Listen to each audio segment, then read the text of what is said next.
All right, confession time. I've never shared this publicly to anyone else before. For the first time in my life, I went to a podcasting conference and it was excellent. Here is everything that I learned from PodCamp 2026 in Toronto. This is I Made a Podcast.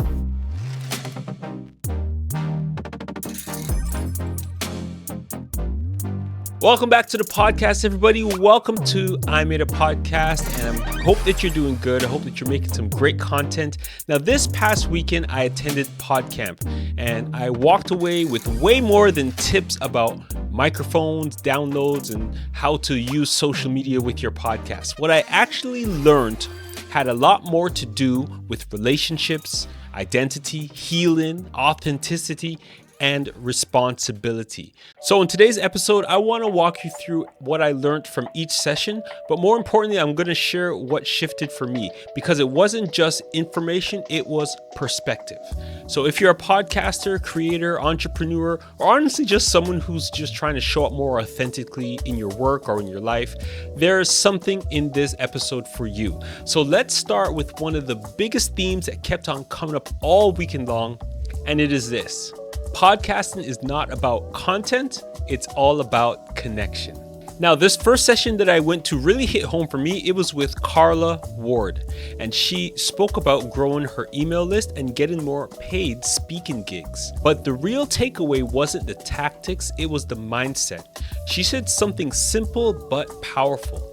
Podcasting is all about relationships, not the algorithm, not virality, not chasing downloads. It is about relationships. She talked about how your podcast needs to become part of someone's habit, something they listen to while they're driving, while they're at work, while they're washing dishes, or going for a walk. And when you become part of someone's routine, you also become part of their inner world. That is where intimacy with your listener comes from. And because of that, she emphasized using narrow language. Speak to one person, not everyone. Ask yourself, am I solving a problem that someone is actually asking? And another big piece of her presentation was about email. She said that your podcast builds trust, but your email builds relationships. So your emails should be consistent. They need to be weekly or bi-weekly, and they should offer something only the people on your list get. Something useful, something that they can apply, something that they can see results from. So before hitting send on your next email that you're sending out to your list, ask yourself this question. What is in it for them? Not what do I want to say or what do I want to promote in this email, but how does this help the person that is reading it? Now, she also pointed out something subtle but important. Watch out for the word just. It's a limiting word, especially when talking about yourself or your work. And one of my favorite strategies that she shared was how to get on stages. And this is it. It sounds so simple, but with your podcast, you can invite the people that you want to work with and have them as a guest on your podcast. For example, bring on an event planner for one of the conferences that you want to speak at in the future and build that relationship, talk to them about the conference, and then maybe in the years following, they will consider you as part of the speaker lineup for that conference. This is just a simple strategy, again, to build relationships. And above all, she said, always share content that makes people feel good. And that was a very great way for her to end her session. Now, the next session that I went to was with David Jensen, and he talked about podcasting as a business, or he called the session, I think, Podcasting Business 101. Now, in his session, it was very different from some of the other ones that I went to that day. He talked about business operations for podcasting. So things like, should my podcast be a sole proprietorship or a corporation? And what are the tax implications with regards to your podcast? And are you leaving money on the table simply because you don't know what you don't know? And now he also spoke about podcast partnerships. And if you ever thought about starting a podcast with someone else, this part matters a lot. Who owns the intellectual property? What happens if one person wants out? What happens if the relationship changes? These are all things that you have to consider. They're not fun conversations, but they are necessary ones. Now, the big lesson here was this: if you want to take your podcast seriously, you have to treat it like a business. Clarity now prevents conflicts later. Now, the next session that I went to was more of a technical session, and it was with Joseph Ianni. I think I'm butchering his name. Sorry, Joseph. We were talking a little bit afterwards. Sorry if I butchered your name, but your session was great. Now, his session was called Chat with Chat, and this one really made me think. He talked about AI and its role in the creative process.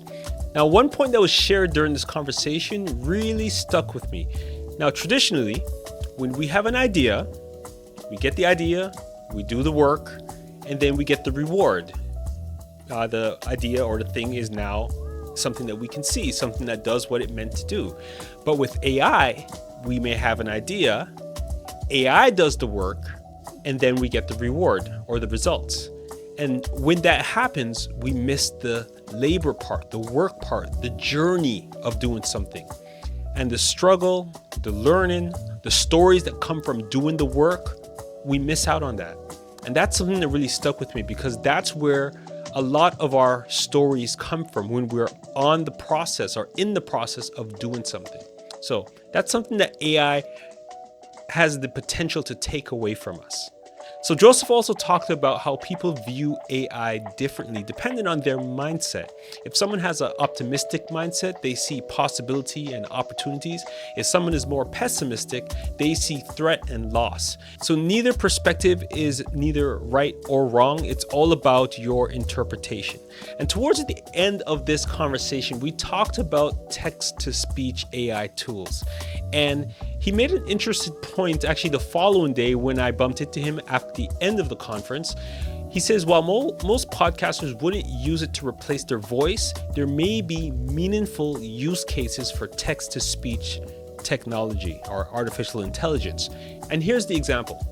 If someone has passed away and there's enough voice samples of that person with text-to-speech AI, you can still hear that person's voice and have a conversation with them, even though they're not physically here to have that conversation. And I know it opens up a whole ethical and emotional and even spiritual conversation of if this should be done.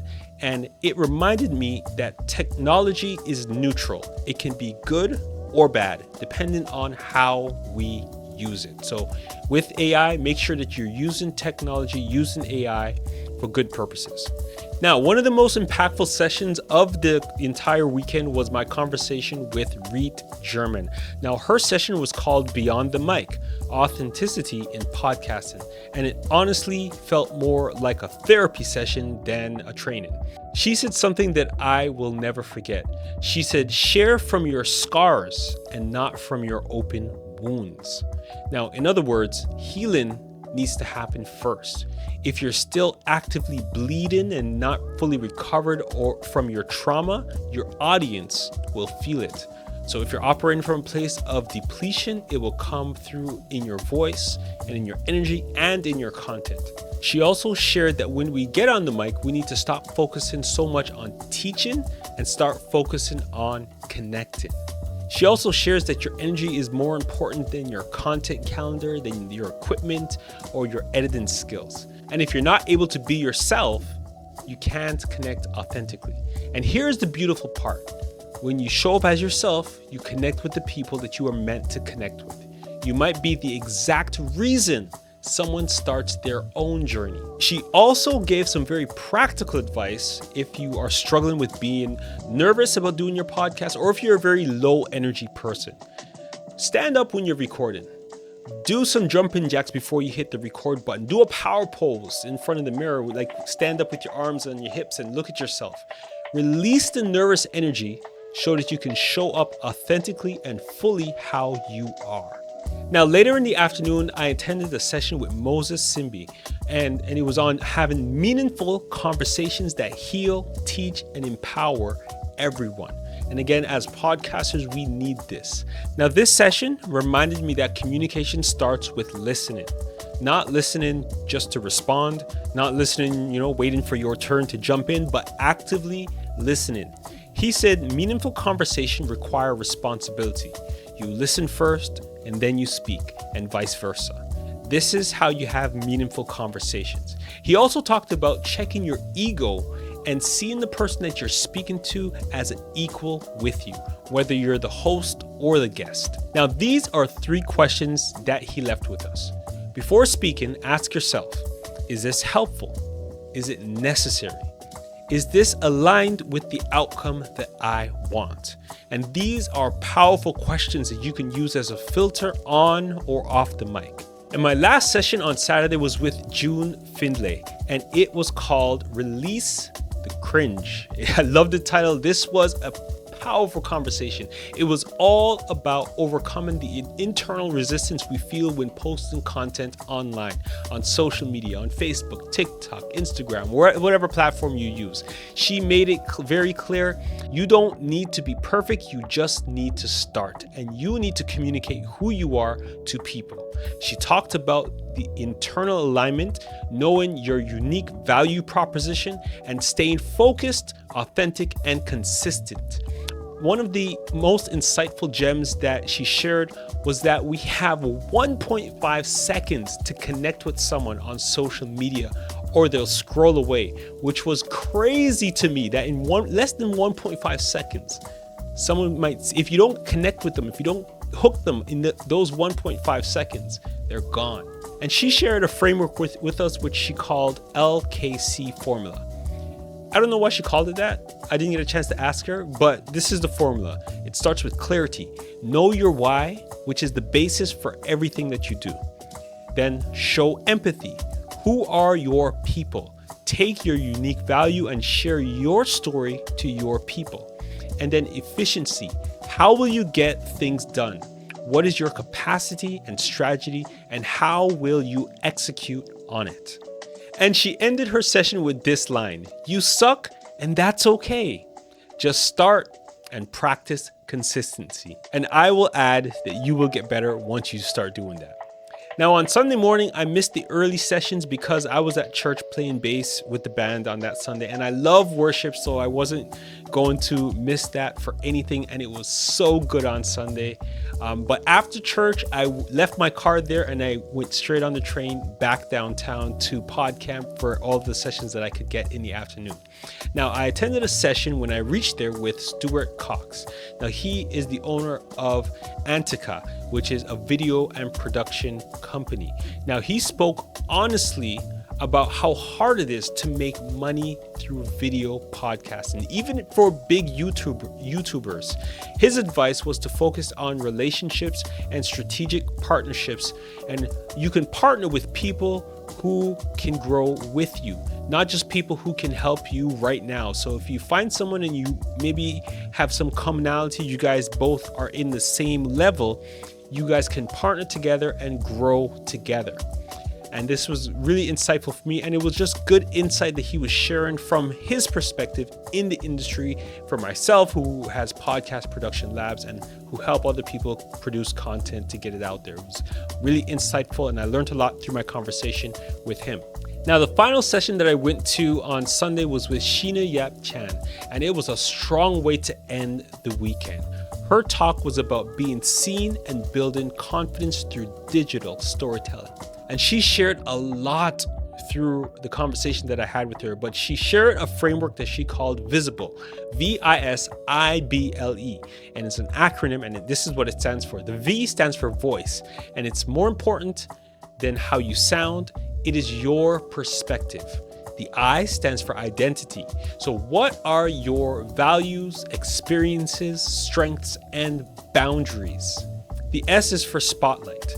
So step into the spotlight. It's not about fear or ego. It's all about service.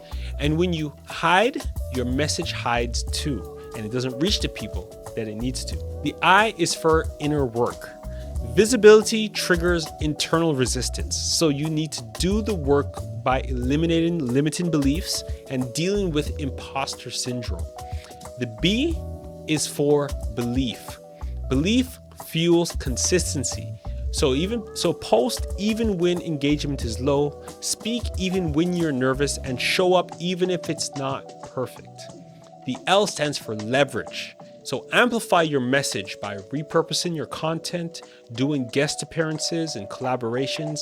These are all ways to use leverage. The E stands for elevation.